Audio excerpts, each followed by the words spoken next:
Welcome to Real Talk with Tina and Ann. I am Ann, and we have a special guest. Her name is Anne Marie Thrives. I am so thankful to have you on. Anne Marie is an Amazon bestselling author. You are a speaker and a life coach. We connected immediately the first time that we spoke, I felt, and I knew that you were someone that I wanted to have on. But I have to say, I have watched some of your interviews with you, and we are a kindred spirit. The words that came out of your mouth are many times the words that I say here on the podcast. We have a saying on our podcast that there is purpose in the pain and hope in the journey. And I would say that that pretty much describes your journey. I love that you are a coach to people who are hurting, and you actually say on your website, We Thrive at Life, that this is for people who are stressed, tired, sick, and have lost hope. And I love this because you have first-hand experience at life. You're not that person who's like says that they're this inside out coach just because you think that you have the answers. You've actually lived it, and that is why you are able to walk through this journey with people. Anne Marie, I am so glad to have you on this podcast. It's a pleasure to have you in my life. I just the first time we met, I felt the same way. And so I just feel so blessed to be in your space and it's a blessing to be here and I'm honored to be here to be able to chat and hopefully help some people out there that are hurting that are on their last thread. Yeah. Yeah, that's our purpose Mhm. for this podcast, and I'm sure your platform as well.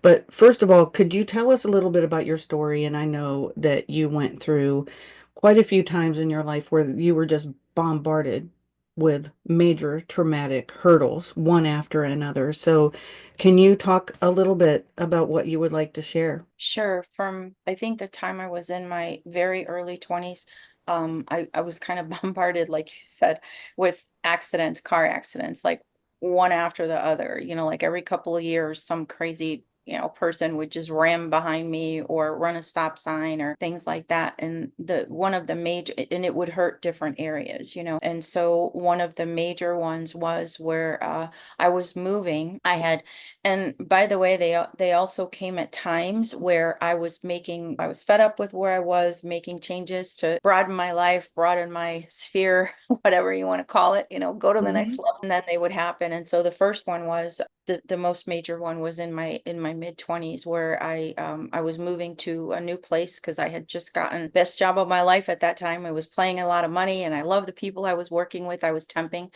for a while and then everything kicked in October 1st, my insurance, my package.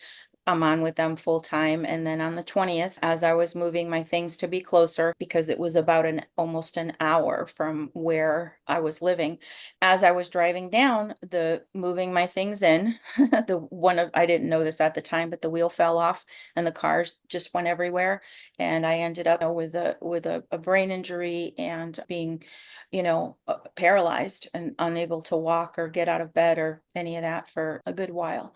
I don't remember the exact amount of months, but it was quite the journey to get back, having to relearn all of these things and get my mind and my body back to a place where I could flourish. And not too long after that, the same thing happened again, maybe 5, 6 years later. I'm not sure. I don't have all the timelines, but so as these things kept happening, there became a time where I started thinking to myself, man, God, you got a big baseball up there, baseball bat up there for me, Yeah. just whack, whack, whack. And I, Right. I didn't, yeah, I didn't have a healthy relationship with God. I mean, I saw him as that Mm. type of person instead of a loving father that really these things are being allowed for a reason. And because of my religious background, I thought that they were happening because of the things that I had done in life. I mean, I didn't murder anybody, but I still was kind of going to the left instead of going to the right. And so I had to get my life and my mind straight with what the word really said and to move forward in a way that would be honoring to God. And I started looking back, especially in the past few years. I've also, had breast cancer and had to come out of that. Just looking back and taking an assessment, like a big assessment, not, because I teach taking regular assessments of ourselves so we don't go off the rails and just really seeing that, wow. this happened, but I always look for the silver lining anyway. But it was just something that recently happened, and it just brought me to this place of where I'm looking back and I'm seeing all of the things that happened as something that happened for me instead of to me, so that I Oh, be in a place where God wants me to be now. And all of those things that happened contributed to who I am right now, what I believe right now, and how I mm, handle things right now. Did those things hurt? Yes. Was I angry with God? Yes.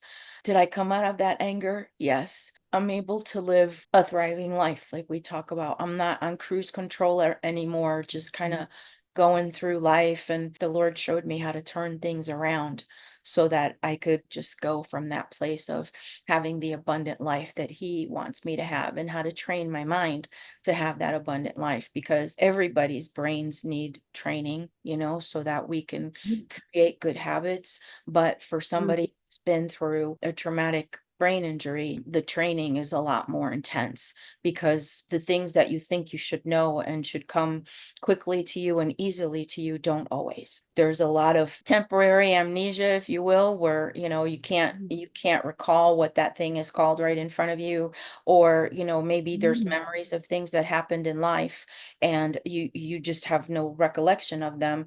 And then one day you start thinking, and it was like, oh yeah, that did happen, and now I remember. Having to just kind of get myself out of those things, and accepting them for what they are, but also not accepting staying there forever. I'm not going to allow. Right. I'm in control. God is in control. The spirit is in control. The brain injury is not in control, even though sometimes it thinks it is. I just rely on the Holy Spirit and God to guide me through, because although our minds are capable of handling all of these things and remembering things, and, just so much information, there are times where it's just not. And it affected your walking as well. It did. It did. It affected my walking as well. I walk a little bit differently, but I'm still Okay. walking, and that's the main point. And it's all about perspective. I love that perspective. You have been through so much, and there has been so much loss and grief woven into your story. And I'm sure, as you said, it was very hard some days to put one foot in front of the other. And I Yes. just don't mean literally. Yeah, there were days that it was very difficult to move. There was a whole process to that moving, because I had been flat for so long because of the way that the break was in my vertebrae. It broke clean across, Mm. no fragments, which was a good thing. When it Oh, break, it went in, and it was an eighth of an inch from severing the spine. So the doctor I had thought it would be best, because they can't flip me over, because if I flip over, then I might sever. It might just break. So I was flat for a very long time, months. And then I went from that to an inversion. They ordered a brace for me, an inversion table, to where, every day I would do 15 to 20 minutes on the inversion table, because when you're laying down for so long, when you try to get up, if you can get up, all the blood rushes from your brain, and you can faint. And so there was exercises for that. And then the brace came in, and let's see if you can walk. You're gonna, put me on the inversion table with the brace on, and with crutches, and people all around me so I wouldn't fall. So there was like this whole process of getting back into putting one foot in front of the other. okay. And everything is a process. Mhm. And I heard you say on a podcast, not perfection, but preparation. I mean, that could be the title of a book.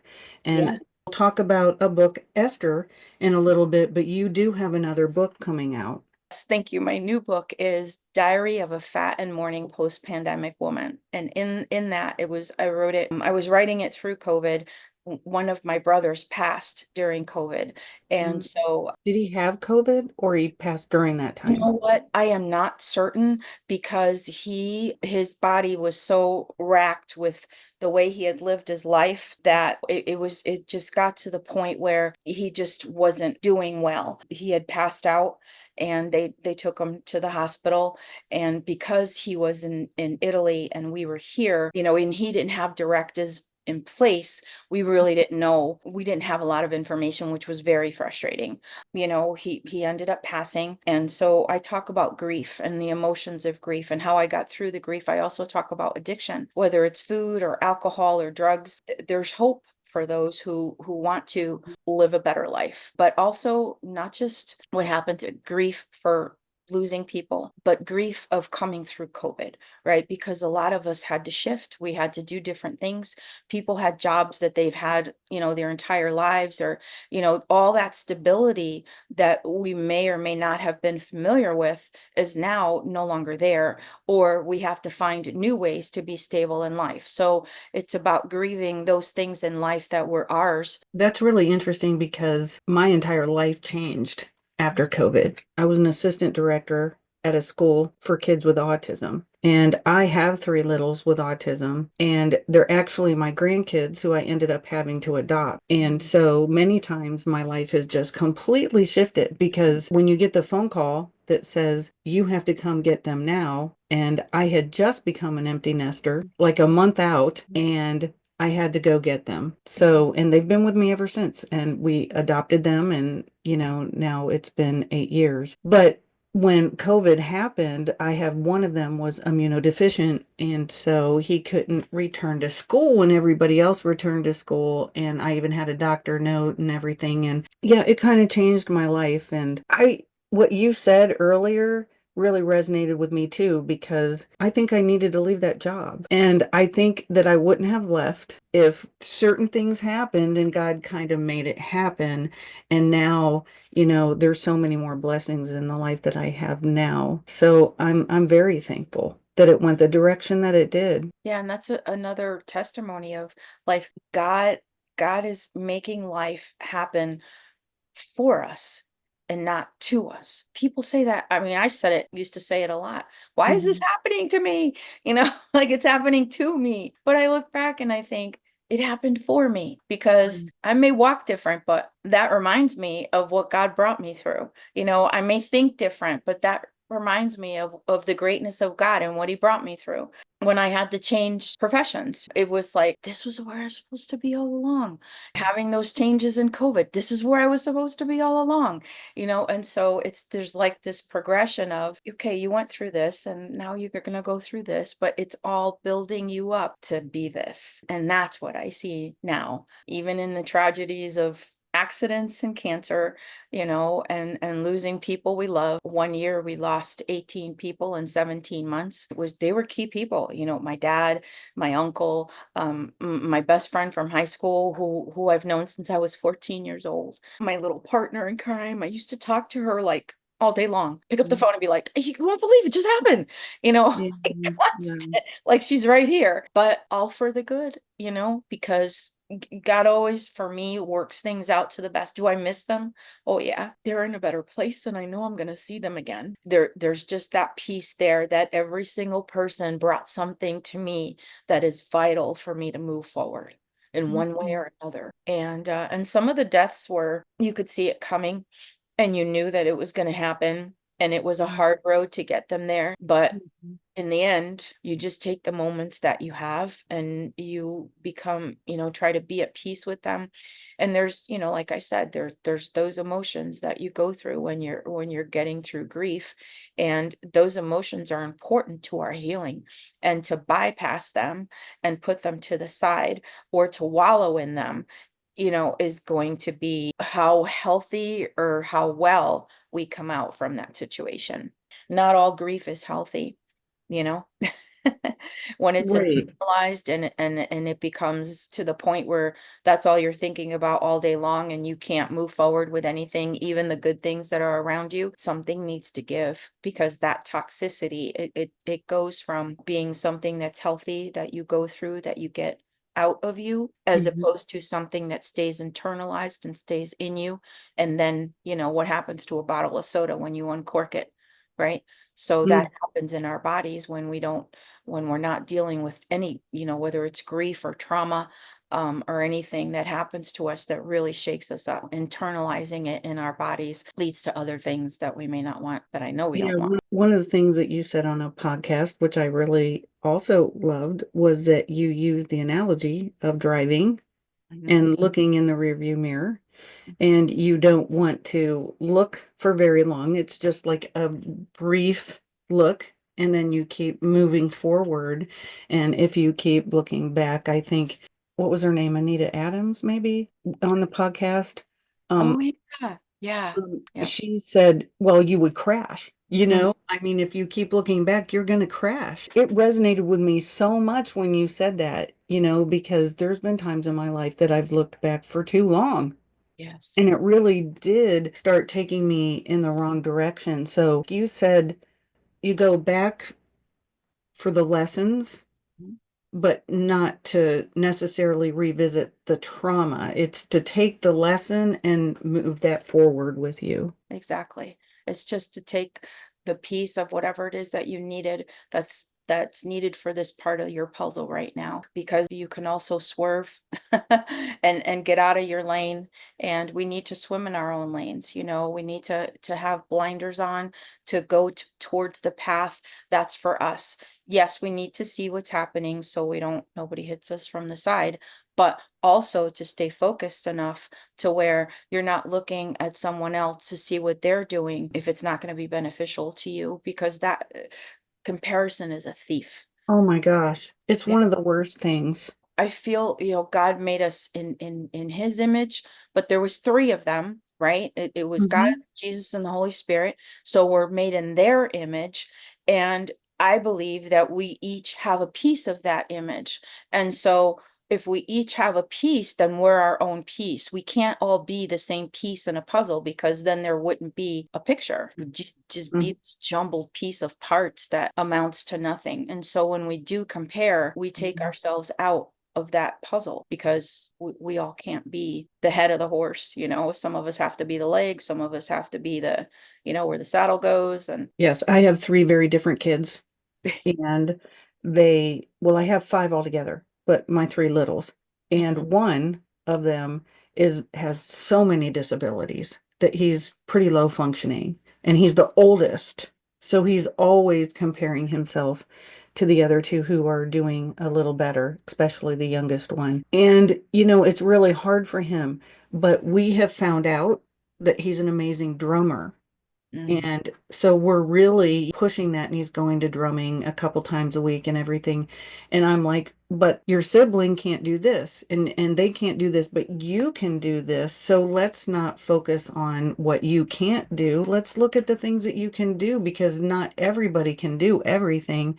Plus, everybody has a different story. We don't know where they've come from along the way. We can't compare ourselves at all because our stories are completely different. Well, let's talk about Esther a little bit.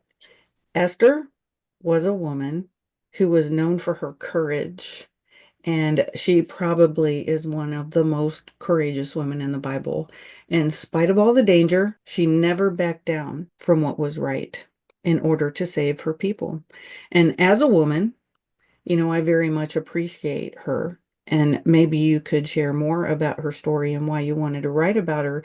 Where were you in life when you decided to put pen to paper about this particular woman in the Bible? Well, I had done several stories, Bible studies on Esther. One of the Bible studies that I was doing on Esther was during the time that I had just was like moving around after the whole breast cancer situation, and all the surgeries, were over. And I had a friend of mine who invited me to the Bible study. And so I was like, okay. So I'm venturing out, still feeling a little, I can't move too much, whatever. Um, and so it was at someone's house, and it was such a special time. But also during that time, my best friend was the one that I taught. Her name is Chris.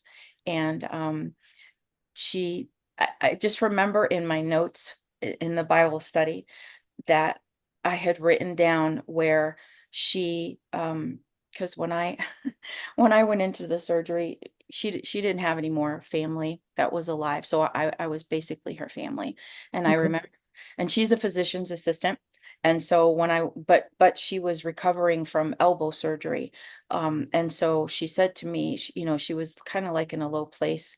And she Mm. said, you better not die on me, because if you do, I'll kill you. Right. Yeah. So I go into the surgery, and it was like 10 hours, and then Mm. I was in after recovery, after the recovery room, they put you into ICU. And I just, pardon me, I just remember saying to the nurse, I just need my phone. And it's like midnight, but because she's going through the situation, her days were her nights, and everything was messed up. And I remember calling her and saying, I'm out of surgery. I'll talk to you tomorrow. Everything's okay. So anyways, a few months later, I'm part of the study, and I'll just never forget putting the note at the top of because she went through this whole mental situation where her body just, shut down. She had sepsis. She didn't know it from the surgery, you know, and the nurse was like calling me every few hours to let me know what was happening. And because of the surgery that I had gone through, I couldn't really sit in the car or whatever, but the Lord gave me the strength, because she said to me, she said, you may want to come. And I can't drive. My husband has to drive me, so I have to work around his schedule. And I remember, and it was like the middle of the night, and she told me she doesn't have much longer. And I said, okay. And I came out, when we talk about emotions, and there was just this righteous anger in me. And I put my phone on the dresser, and I put my hand on the dresser, and I looked at my husband and I said, should we go? Should we stay? I don't know what to do. I really don't want to see her if she's passed. And if I see, do I want to see? I'm just going through all these things in my mind. And I said, and I put my hand on it, if I drive all the way down there and she's gone by the time I get there, just like her, I'm going to be really pissed. And so at that, then I heard my hand was vibrating, right? Like the whole thing was, and I looked down and I picked up the phone, and it was the nurse, and she said, I'm so sorry. She just passed. So it was like God took care of everything for me. Right. And so I remember in the Bible study where I put that date, and I remember I wrote it because I needed to be courageous at that moment. I felt like Esther, because it's like, do I go into the king? Do I not go into the king? And I was all about the self-care, because I really needed to care for myself and not put myself overboard, driving when I'm not supposed to be driving, and doing things that I'm not supposed to be doing at a time where I'm supposed to be convalescing, right? And a lot of women, they won't put themselves first. They put everything else first, but they don't put themselves first, right? And so coming from a place of self-care, because I had to do a lot of self-care in order to get better. And so the book is all about, I was always interested in, like, I started getting interested in essential oils because I remembered that Esther had that 1 year of preparation, right? And it was like, how am I preparing? It was like all of these things, like, how am I preparing my heart for Jesus? Because it's preparation for the king. I mean, she's going before him, and they have to do a whole year of preparation before they go in. Now, he's our king, but he's also our God and our Father. So we can go in, when we're not prepared, and just throw ourselves before him. So Mm. we don't have to go through this whole process, but we do have to go through a process sometimes in order to come in a manner of worship, because worship takes time, it takes preparation, and it takes a certain amount of humbleness to come before the king, right? And then her bravery to put her fear aside, because literally the law was, if you go in without being summoned, you're going to die, right? And so that was one of her fears. And Mm. she fasted and she prayed, and the Lord gave her the plan when she did that. She didn't Mhm. just go in guns a-blazing. She knew she needed help. And Mhm. her help was Mhm. through prayer and through fasting. So it kind of related to me with the situations that I went through, because I didn't know how to walk again. They're telling me I'm not going to be able to, but I'm not going to believe them. Mhm. I'm Mhm. going to believe God, because he heals all things, right? Hmm. And whether he heals them on this side of the earth or on the other side into heaven, we all Hmm. get healed, right? That's my belief. There's just different facets of it that just really touched my heart about her life. She was taken to places that she didn't want to be taken to, right? They Hmm. were captured and basically brought into the harem. So, did you get captured in something that caused you to now have to live a different life? Like for me, it was the accidents, the cancer, it's causing me to kind of be captive for a minute because I can't move. Hmm. And Hmm. now I have to live life differently. And how am I going to prepare for that life? The book is just the different, it starts with history and then it starts with her and then it goes to prayer. And then right before the book launched, I was doing some promotions on Facebook and I was just led to do like 10 days of like a novel, like from her perspective, of like going Okay. into the king and I'm so scared. Is he going to accept me? Does he remember me? I've Mm. only been with him once, you know. Mm. Um, and so, her peeking in and like what her thoughts might have been at that moment, because the same way that we approach God, I mean, you are God and you love me and I'm your daughter, but I've done this. Can I approach you with this? Is it okay? Can you forgive me? So just from those angles, I just look at her life as she put herself aside. She put her feelings aside. She put the fact that, and then I'm a Jew. Here I am before you. You're going to be killing my people, and you might kill me first because I never told you. A life of secrets that we may not be able to come forth with until a certain time. So all of Mhm. these things always intrigued me about her. But being a cosmetologist too, with all the chemicals and the oils and all that, that was, also very appealing to me. So I took all of those things that I really admired about Esther, um, and just kind of turned them into a book. So they were like all my notes from different Bible studies, like the history and, doing extra history because they don't give you all of it. And a lot of us can go through life and never acknowledge God, but that fingerprint is there. Same thing with Esther. God was never mentioned as God. It was just this presence behind everything that was happening with them, you know, Mhm. because some people live quiet Christian lives, but their lives are a candle to what's really going on in the background. One of the things that I really related with her was her spirit. I Yes. mean, she just had this die hard, never give up Mhm. spirit. And she was an orphan, and I was adopted. And like I said, I adopted all of my kids. And I just had a different path than a lot of other people that I knew. And she was strong in spite of. And going through hardship can make you very strong. And we often say on the podcast that we reach forks in the road and I always call them mile makers, where something happens in our life and it's marked Mhm. and we're never the same. And we can choose right then what road we want to go on. It's true. It's true. Yeah. We have that choice. And she had a choice too, you know. She had a choice to listen to what Mordecai was saying, take it to God in prayer, and see what to do next. Because even when she came into the harem, right, she had a choice to rebut and but she did the same thing that Daniel did. She took her heritage with her and in a way recognizing that there's authority over me right now, but they had to eat a certain diet because they couldn't eat foods according to their laws that were, maybe Hmm. sacrificed to animals and things like that. And so Hmm.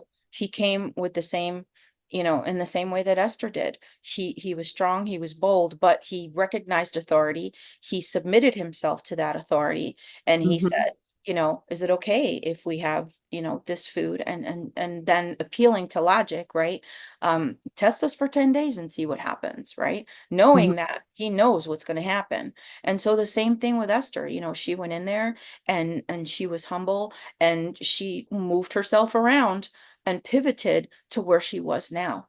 And that gave her favor. I think her humility and how she handled the situation, maybe she was angry and perplexed, but she didn't show it. And that humbleness to the authority that we're under and the things that we do gave her that favor with, because they gave her, it said they gave her maidservants, and that they put her in a better room than everybody else. So she got upgraded, for the way that she reacted to the situation. And I was like, be more like that, you know. Um, Mm.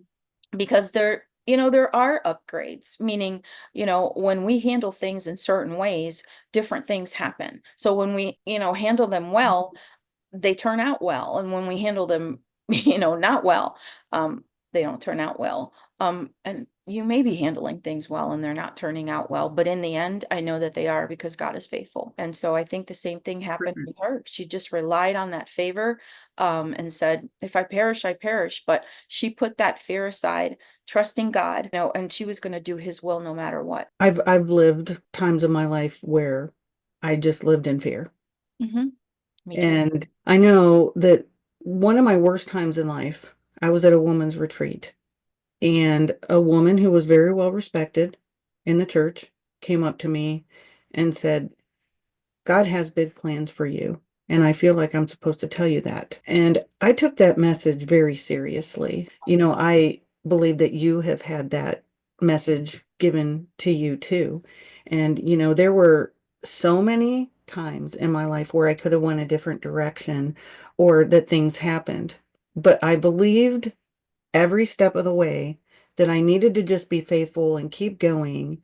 Trust the process is what I always say, and that he would use me. And he wanted to use everything that I had been through and use me as a vessel. He wanted me to be able to reach others and help others with everything that I had been through for good. Yeah. And we need to have a listening ear, because having had as many accidents as I did, it's embarrassing to talk about, because it's like, what the heck is wrong with you?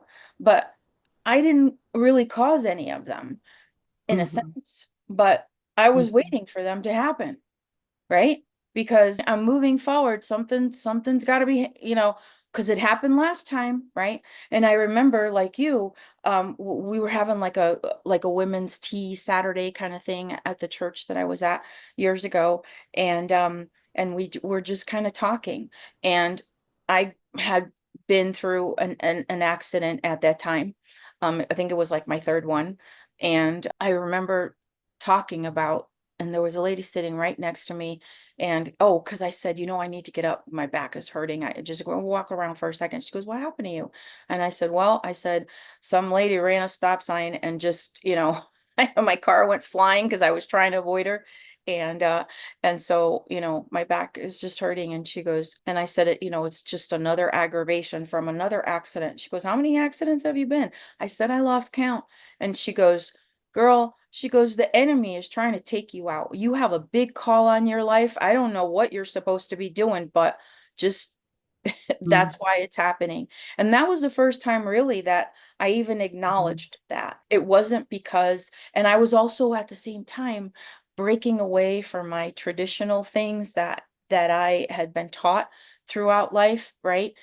Because good things are supposed to happen to good people. And if good things aren't happening to you, you must not be good people. No, things happen because we internalize, we let things in, and we live in a Mhm. fallen world, right? And so, um, Mhm. so these two things are happening at the same time, and I started to see God for who He really was, that, and then the enemy for who he really was. That, Right. and then other times too, where I had taken one of my friends to get her infusion done, and her infusion took about 4 hours every time she went. So I would take her, and I, go to, like, I don't know, Panera or whatever, and I would Mhm. sit there, and I remember these two ladies that were there, and I had just started thinking about, life coaching and that type of thing. And they're, on and talking, and then I don't know, they said something, and I usually don't do this, but I was like, oh my gosh, that just happened to me. I can't even remember what they said, but I kind of joined in on the comment, and they were like, they started talking, and then, I don't want to be rude, so I just went back to my thing. And right before they left, one of them was like real friendly and whatever. The other one was a little bit more closed, and she was already at the door. So she asked me for, she's like, "Do you have a card?" And I said, "Yes, I do." And was looking for it because I thought I had one. I gave it to her. And then the other lady turned around and she said, "Hey," and she goes, "Are you in ministry?" And I said, No." She goes, "Really?" And I said, "No." I said, "I don't know." I said, I'm just an entrepreneur. I'm a businesswoman. I don't have I have a ministry." And she goes, "Well," she goes, "I would think about that again because I think you have a ministry inside you." And I said, "Okay, thank you." That's And then amazing. I started thinking to myself, what is this ministry that's supposed to Yeah. be inside of me? And Right, that led to all of these things, um, right. and being open to it because, I'm an introvert. Mhm. I don't like talking to people. I don't like putting myself out there, but here I am. Talking about introvert, I'm actually autistic, and if you know me really well, you would pick up on it. But I had to learn, and one of the biggest things with people with autism is being stuck. Hmm. And I had to learn to become unstuck with things because of a lot of trauma as a Hmm. young person. I saw myself, unfortunately, for way too long as a victim. Yes. And I saw myself as bad choices, and being a victim was my path. And I do have to say, however, in spite of that mindset, I never gave up, but every day I would wake up and figure it out and find a way to move forward, even though it felt like everything in me was ready to quit. I feel the need to do this. So you can either be this V or you can be this V. But when you choose to become a victor, it takes over the victim. And now you've got a W and you're a See? winner. Yeah, fortunately, I mean, that was a time in my life, and I'm not there anymore. You need her. Mm. Not even close. But, it was, I needed to go through what I needed to go through in Yes. order to be this person today. And I wrote a book called The Mm. Sinful Woman, Mm. which is from Luke 7. Right. And I just love that woman, Yes. because and I can't tell you how many times, and I just had somebody ask me, "Oh, what's that about?" Yeah, right. Well, let me tell you about Luke 7 then, if that's how you want to Yes. ask me about it, because she was genuinely just wanted to do what God wanted her to do, like Esther, and regardless of anybody else around her. And it didn't matter that others were staring at her, talking about her, judging her negatively. And she just believed in who she was and her faith in God. And she just kept going. And we have to do the same thing because you know, and the neat thing is that they didn't have the scripture back then, but we do. And as far as Sure. the east is from the west is how far God puts our sins from us. And if he's going to put them away that far, who are we to keep them in front of our faces? And I think we do that a lot. We just continue to rehearse the sinful person inside us. I mean, it's good to recognize when we're doing things wrong, bring them before the Lord and pivot and change, right? Do that repentance. But Hmm. to carry that sin that the Lord already carried is like a slap in the face to him. Because it's like, you're like a little kid going to the store. He says he's got your tab and, you've got the candy, but, you just feel like you just still have to pay for it, even though he already paid for it, you know? Um, Hmm. and we have to get out of that mentality. The Israelites were held captive. Yes, And sometimes, like you were saying earlier about that captive type of mentality and being stuck in it, sometimes we make choices that make us captive. absolutely. And I used to work as with the chaplain in the jail with the women, and it was one of my very favorite things to do. I absolutely loved those women. I still think of them all the time. That was what prompted me to write The Sinful Woman. And I would go every week and I would pray with women who were murderers and prostitutes and all kinds of things. And my way of loving them would be just to show up. Some of the most heartfelt, broken people I've ever met in my life were in the jail. And I would worship with them Mm. better and more loved, feel more loved, and get as much out of it as they were getting than when I go to a church, Right. a regular church. And I think that sometimes that's what you have to go through and what you have to become in order to really be our true selves with God. Yeah, and I know that God doesn't look at sin the same way that we do. Like we Mm. say murder is worse than a lie, but to God, because he's so holy, sin is sin. And I Exactly. just feel like the scripture that came to my mind, and I'm not sure where it is, but who's the most grateful? The person who sinned little or the person who sinned Exactly. you know and so the people who have done their worst, I think, are the ones who, oh, you know what, I saw, I think it was on Facebook, where there was this lady in this really, like a St. John suit, sitting in church in a pew. And for those Mm, of you who don't know what a St. John suit is, it's like a really expensive, like, for they go anywhere from 1,500 up to thousands of dollars, and they're hmm very nice suits. And then next to, her hair was all done, makeup done, whatever, and right next to her was a girl, with her hair all over the place, how some of the goth kids do, and she's got tattoos and, hmm piercings and whatever, and they're sitting there, and the captions are, the lady in the suits is saying, "Thank God I'm not like her." And the mm girl, with the Really? tattoos is saying, "Thank you, God, that you saved me." And it's hmm the same scripture of, we can look at people who look righteous, who look at us, who may not look as righteous as, and it just really put it into perspective. The fact that the prodigal son came from the pig pen, basically, and the father was like, woof, just gave hmm him a hug. And it's like, God hmm doesn't want us to be all cleaned up in order to come to him. The cleaning Exactly. will come after, just come, you know, and kudos to the people that are coming no matter what they look like, because that's what Jesus is looking for, you I know. u- I used to work and help out at a church, and the pastor asked me what I thought about the church. And Mhm, there was a lot of judgment and things like that going on. And I asked him, it was just one simple question because I had been working at the jail. And I said, well, let me ask you this. If the jail opened up and released all the inmates, mhm, would they be able to attend here? mhm. And he went, oh boy. Yeah. And so many times I would hear the women say when they introduce themselves to me, hi, I'm so and so and I'm a murderer. Hi, I did this. I did this.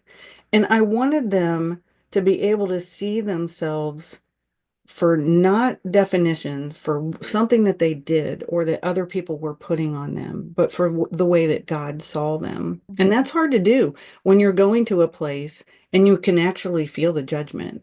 Yes. I Mm. I try to look at the eyes, because that's where their soul is, you know. Yeah. Oh, And and I know that because of my animals. mhm, mhm, mhm, mhm. And you could see their pain, you could see their Absolutely. trepidation, um, and the fear in them, because they know where they're going, and they're afraid that whatever it was that they did or they're doing or whatever is going to be rejected. And like the prodigal son and everything else that come, I mean, God's still cleaning up my messes, and every day I make a mess, and Mhm. it has to be cleaned up. And so we go to the throne, we ask for the help, and he's always polishing us, right? So just grace and mercy for everyone who chooses to just come just the way that they are, because that's how God wants us to come. You mentioned earlier about all the grief, the loss that Mm, you had gone through. And I lost my dad when I was 11 years old. And I'd already had loss because I was adopted. And I loved my dad. He was my rock. And it goes back to those times when I said earlier, time is divided and we're never that same person again. And at the time, I didn't understand it as a child, but as an adult, I have learned along the way, and we talk about it all the time on the podcast, but to embrace the valleys along with the good times. And it's not easy, but it's a part of life. And if we do not go through, we will never get to the other side. If we stay there, we will not get to find out who we were truly meant to be. And we can miss being treated badly in a relationship if we keep staying stuck in the pain, and we can allow things to continue to hurt us and continue to close us off as if we do not, unless we walk through it. So, And Psalm 23, I think, is a good reminder that there's different seasons in life, right? And mm, so life is a journey. It's not a destination. It's not absolutely. I'm gonna get here and everything's gonna be perfect. It's a journey. That being said, the road's gonna be flat, there's gonna be a valley, there's gonna be a Mhm, mountain, right? And so, road trip. We're on a road trip. And so mhm, make sure you have your candy, make sure you've got everything you need to drink because it's going to be a ride. But Psalm 23 talks about the different journeys of life. We walk through the valley of the shadow of death, but it's just a shadow, right? And we're walking through. We're not staying there. mm, And it's just this constant the road is changing because our destination really is heaven. So we're just passing through, we're on this journey, and we have to figure out, what's behind this turn? Is there a light? Is there a stop sign? What do I do when I get to the stop sign? Constantly looking at things getting better later is going to rob you of what could be better right now, because all of these betters and all of these things add up to that one. You don't just wake up one day and become a doctor. All of these things are involved. I didn't just wake up one day and write a book, you know, um, and each book came with its own circumstances, with its own uh things that I was going through in life. Each book is mhm. different based on what I was going through that I felt the Lord was having me share. Just because XYZ is happening now doesn't mean that abundance isn't around the corner. And if we're always looking for the next shoe to drop, which I did for a while, just Oh my because gosh. I went through, Right. it's gonna drop, because you have no hope and you have no faith because you have allowed this situation to rob you of that. And that's what I went through. I allowed these situations to form an image of God that was not true. I built him up to be this person that didn't want abundance, that, yeah, you can only go so far. The carrot's over here, but I'll let you go this far and you'll never reach the carrot. That's not who God is. And I had to learn these things in order to get through that. Is my life perfect? No. There's many blessings to my life, but things still happen. But I have to pivot. What do you want me to learn now? Who am I? One, Who's this supposed to help? How's this supposed to help me? one Um, of the things that you said in a podcast that I heard was that, I mean, I don't know, you can hear something 100 times, and then just all of a sudden you hear something that just hits you differently. And you said that you felt like a problem child. You felt that you were impossible, mhm, like the impossible one in the room. mhm, And you said what helped you with that was Christ said, "It is finished." mhm, mhm, Nothing else. mhm, He said it's finished. mhm, And mhm, that, I cannot tell you, it was like the first time I ever heard it. To just know, period. mhm. End of story. It's And finished. not only that it is finished, but one of the things that I saw was in the Old Testament, you've got that break, kings and priests and all of these, the Levites going in, and oh, you could only go so far, going into the Holy of Holies.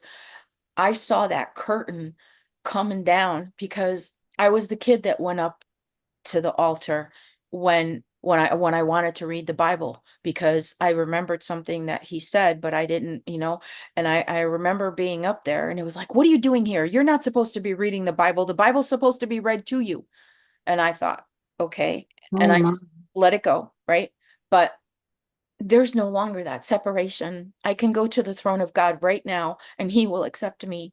That curtain won't be there anymore Mm, because Jesus said it's finished. There's no more. I remember one time I was praying for something so bad, and it was like I wanted that thing to happen like I wanted my own breath, and I'll never forget one day I went into I had a spare room. I went into the spare room and I laid down on that bed and I just took this big breath and I said, Lord, I said, I am so sorry for making this thing an idol.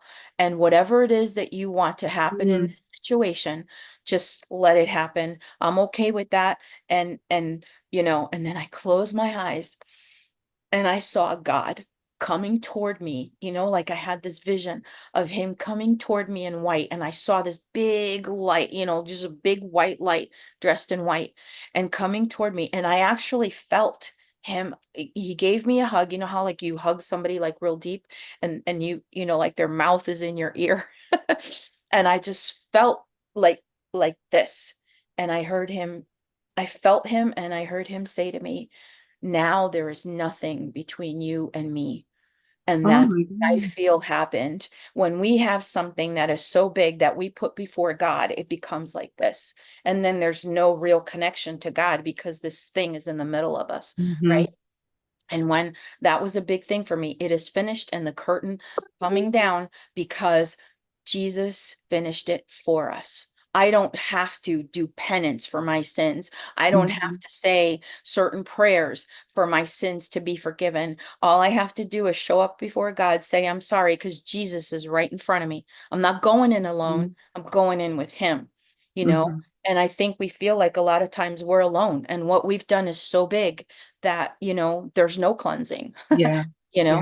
Yeah. Yeah. Oh, I have felt that way so many times in my life, but I allowed other people to help me stay there. Hmm. Hmm. Yeah. I mean, I went through treatment and I remember one day, I woke up and I said, I'm sick and tired of being sick and tired. Oh yeah. Mm. And I blocked out what everybody else thought about me or my own definitions. And I just never went back to that person again. And Mm. there were days that all I had was a step forward, but Yes. Hmm. I had to be grateful for that one step. Recently I wrote the words down. I can finally fully give love. And for me, one of the biggest things was receiving love because I looked at what you kind of touched on. I looked at every possible relationship as a loss. Mm. And Hmm. then the other thing was being too invested, just being fully giving to other people also meant hurt. So I finally got to the point where none of that mattered. And I've reached that point where I can fully love. And it's a beautiful place to be. It is. It is. Because that fear is not there anymore. God will heal you of it. He will show you ways to heal and how to heal and ways to trust again. Well, part of it, there were times that I was literally on the floor Mm. and it felt like I was emotionally crushed, that I couldn't give up. And you made a statement that I heard you say that grief is like a fingerprint. And I feel like everything in our life is like a fingerprint. And it's not the same for everyone. And people have even, they write books and tell you this is how you're supposed to feel and how you're supposed to grieve and how you're supposed to get to the other side. I watch my kids and I have to help them differently and talk to them differently because we all even have a different language. And also through all of that, one of the things that I learned, I'm going around and I'm helping everyone about the loss or whatever major event is happening. And it takes such a long time before I swing back around and think about how it affected me. Mm, that's true. At least you're making one step forward. And I was reminded that, I was feeling like take it I think there's a book out there that I bought that said 2 steps forward, 3 steps back. I Mm. mean, three Mhm. steps forward, 2 steps back. But even if that's happening, you still made one step forward. And that's what we forget about, that our Yeah. failures don't have to remain failures unless we choose to keep them failures. They can be catalysts that help us to reach success, you know? Um, and sometimes I know I did for the longest time is I focused on the not good of what just happened instead of Okay. focusing on, you Yeah. know, the I've done good that. of what happened. Yeah. Um, yeah, and it's easy to do, you know. I I love that you give yourself permission to be who you are.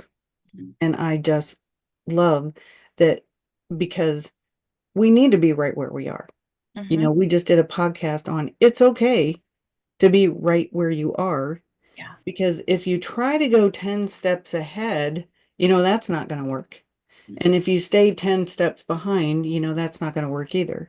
But being right where we are is where we need to be, and that's where we can start, and that is where God can actually meet us to help us to move forward.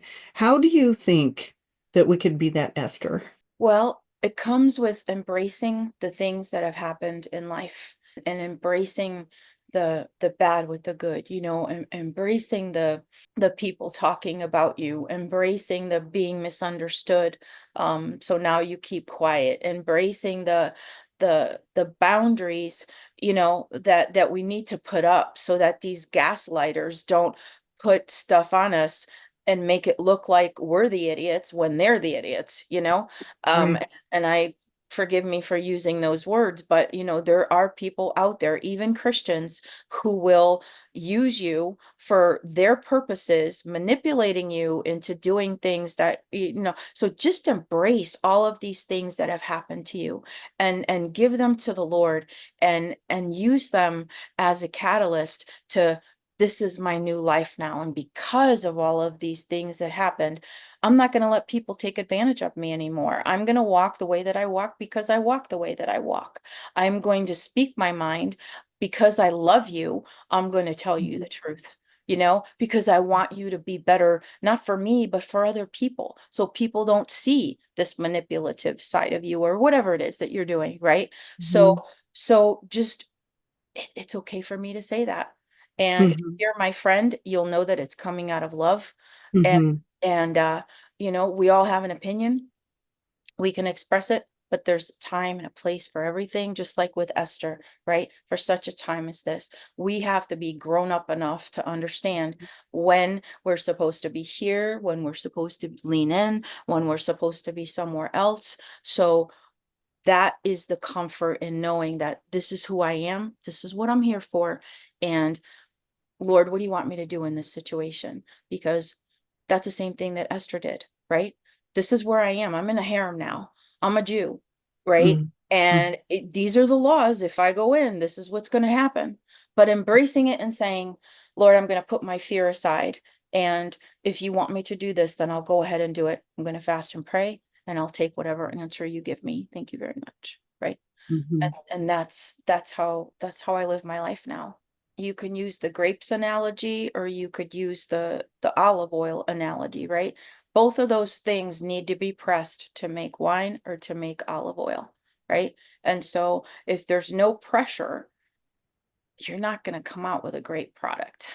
And that beauty comes out when, because one of the, is it, I think it's in Ecclesiastes, where the Lord says he makes everything beautiful in its time. And that's what he did for Mhm. Esther. Mhm. Mhm. Took her from being this orphan girl and bringing her to the harem, having that beautification process, and then this is what I'm going to have for you.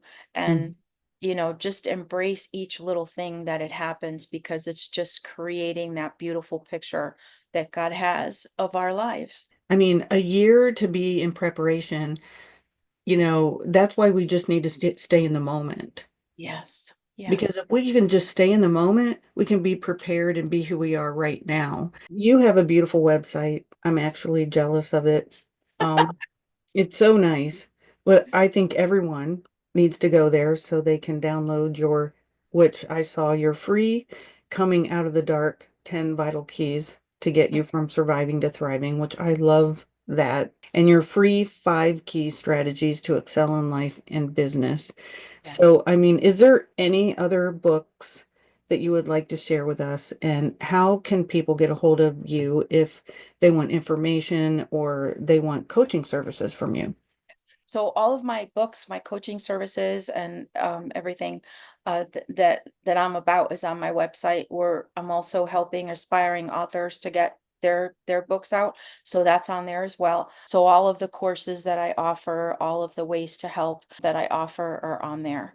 And then you can sign up to hear from me. And there's also you can schedule a complimentary 30-minute discovery session where we just kind of get together and see if what your needs are, and if what I am doing and what God's called me to is something that is you need and want. Well, that's just amazing that you've taken everything that you've gone through and here you are doing this for other people and using everything for good.